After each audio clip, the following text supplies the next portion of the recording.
So hey guys, and today I'm back with a new vlog, and it's the 27th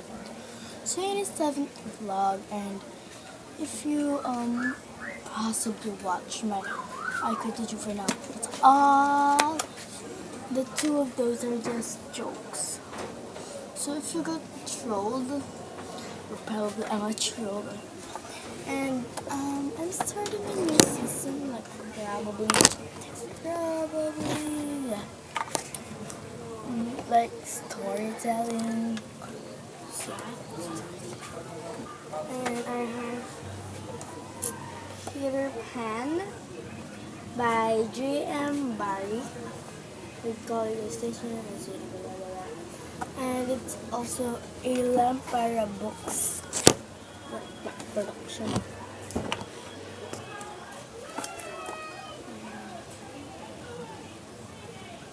Okay, so I'm just gonna tell like description of Peter Pan. Okay, so I'm gonna read the back.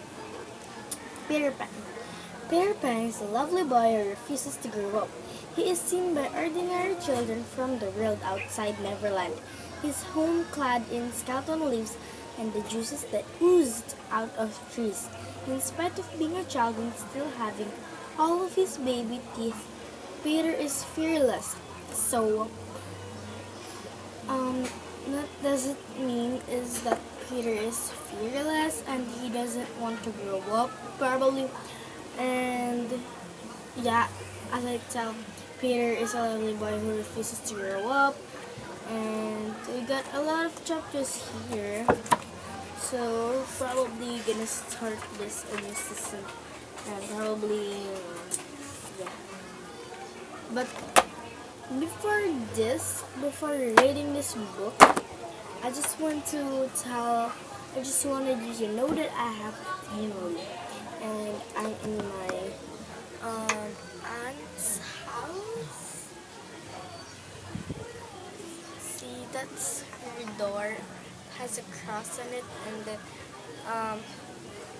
a Papa Jesus, and lots of, I know my Mama Mary Papa Jesus, and lots of things there. And there's the doorknob. Yeah. And I'm not gonna introduce my family yet. When I got like how about 30 subscribers, I'm gonna introduce you my family. But for now, Peter Pan. Peter Pan by J.M. Barrie. Here it is. Chapter 1. Peter breaks through. All children except one grow up. They soon know that they will grow up, and the way Wendy knew was this. One day when she was 2 years old, she was playing in the garden, and she plucked another flower and ran with it to her mother. She must have looked rather delightful, for Mrs. Darling put her hand to her heart and cried, "Oh, why, oh wait, oh, why can't you remain like this forever?" This was all that passed between them on the subject. But henceforth, Wendy knew she must grow up. You always know after you are two. Two was the beginning of the end. Mrs. Darling was a lovely lady with a romantic mind and a mocking mouth. Her romantic mind was like the tiny boxes, one within the other, that come from puzzling east. At the right-hand corner of her mouth was a kiss that Wendy could never get. Mr. Darling won Mrs. Darling this way. The many gentlemen who had been boys when she was a girl discovered at the same time that they loved her, and they all ran to her house to propose to her, except Mr. Darling, who took a cab and arrived. Oh, well then, Mr. Darling, you're such a rich boy. Mr. Darling, who took a cab and arrived there first, so he got hurt. Mr. Darling used to boast to Wendy that her mother not only loved him but respected him. He was one of those deep ones who knew about stocks and shares. Of course, no one really knew, but he quite seemed to know that he often said stocks were up and shares were down in a way that would have made any woman respect him. The darling's first child was Wendy, then John, then Michael.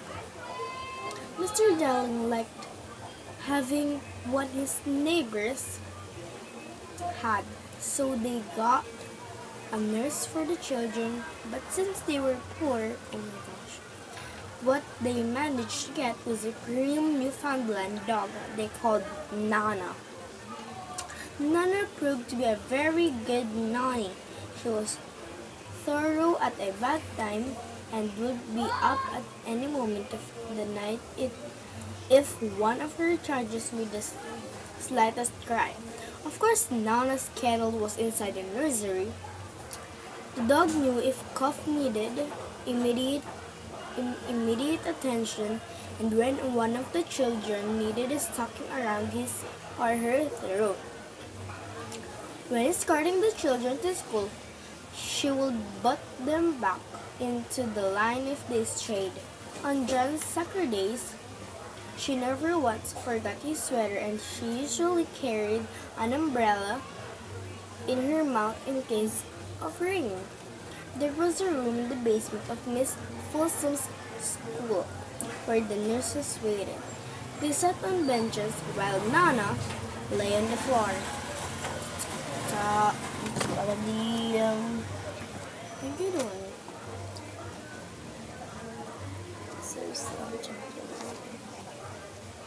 The other nannies often ignored Nana and considered her inferior compared to them, and Mr. Darling would sometimes be uneasy whenever the neighbors talked.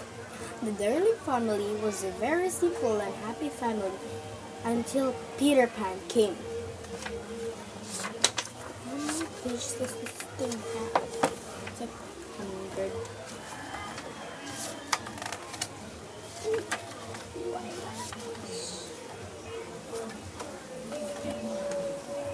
Mrs. Darling first heard of Peter when she was tidying up her children's bags.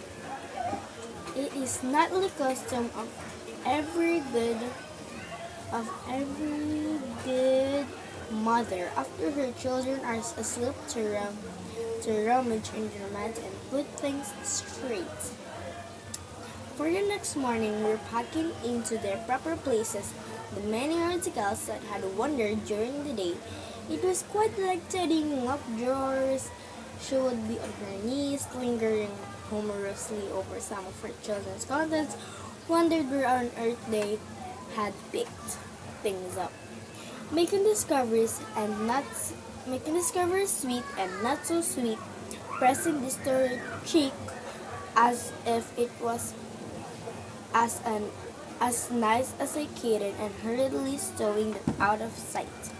When the children woke up in the morning, the naughtiness and evil passions with which they went to bed had been folded up small and placed to the bottom of their minds, and on top, beautifully aired, were spread out their prettier thoughts.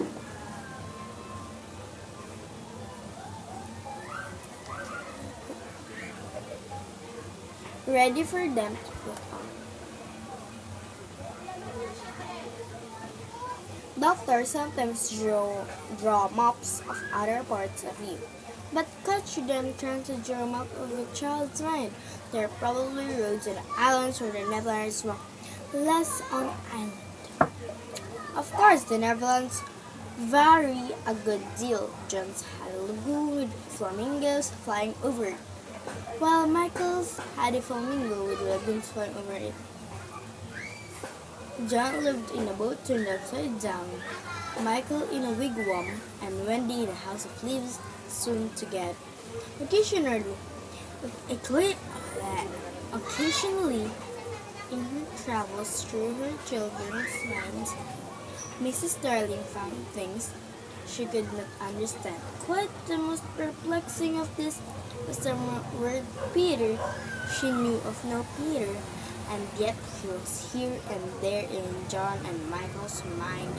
Well, when this began to be scrawled all over with him, the name stood out in bolder letters than any of the other words, and as Mrs. Darling gazed, she felt that it had an oddly cocky appearance.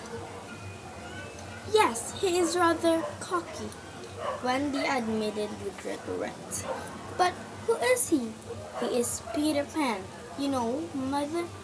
At first, Mrs. Darling did not know, but after thinking back into her childhood, she just remembered a Peter Pan who was said to live with the fairies. There were odd stories about him. Like that, when children died, he went a part of the way with them, so that they should not be frightened. She had believed in him at the time, but now that she was married and full of sons, she quite doubted whether or not there was any such person.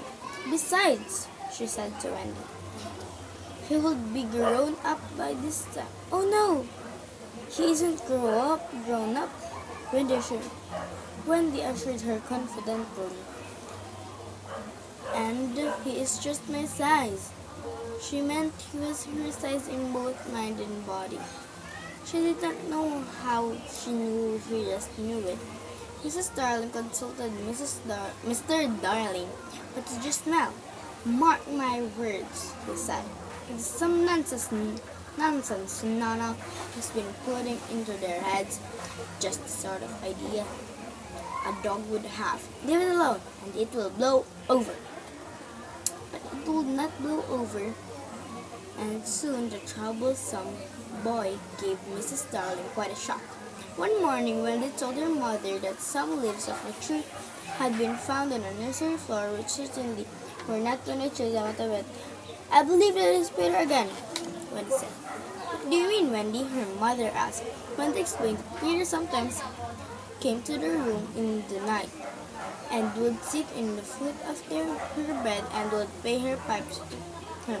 Unfortunately, she was always asleep. She did not know how she knew. She just knew. I didn't hear him knock, her mother said. No one can get in the house without knocking. He came by the window, Wendy said. My love, the room is on the third floor. But you saw the leaves near the windows, didn't you? Wendy's mother thought her daughter was just dreaming, but there really were the leaves. They were skeleton leaves, but they did not come from any tree in England. She searched in the room for marks of strange foot, but she found none. The window was 30 feet high, and there was nothing on it that someone could use to climb it. Certainly, Wendy was just dreaming. But Wendy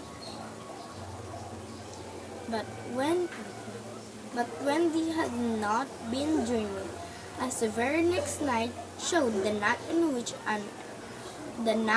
on which the extraordinary adventures of the children would begin. Mrs. Darling was sleeping with her children, and she started dreaming. She dreamt that a strange boy had broken through the window. Oh! While she was dreaming, the window of the room blew open and a boy did drop on the floor. He was accompanied by a strange light no bigger than a fist, which darted about the room like a living thing. That light awakened Mrs. Darling. She saw Peter Pan. He was a lovely boy clad in skeleton leaves and the juices that oozed out of trees. But the most entrancing thing about him was that he had all his first teeth. Here is the picture. Can you see it, guys? And if you turn, you can pause it up a little bit. Okay guys, so that was it. Thank you for watching this 27th vlog, and thank you for watching. Please make sure to like and subscribe for more videos like this, and this will be a new season that I will be doing in my child. Thank you guys. Bye.